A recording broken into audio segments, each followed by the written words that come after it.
मेथीची सुकी भाजी त्याच पद्धतीनं करायची. आता हिला मी थोडेसे शेंगदाणे, हिरवी मिरची, लसूण याचं वाटण केलं ओबडधोबड.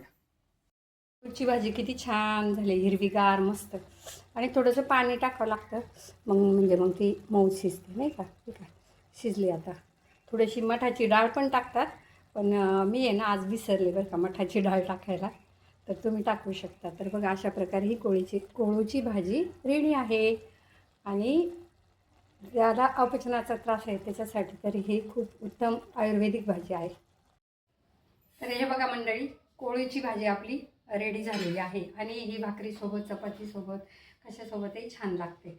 तर माझ्या सासूबाईंना नेहमी म्हणायच्या की निसर्गानं ज्या ज्या सीझनमध्ये ज्या भाज्या येतात ना तर त्या खाव्यात, कारण त्या आपल्या आरोग्यासाठी खूप चांगल्या असतात.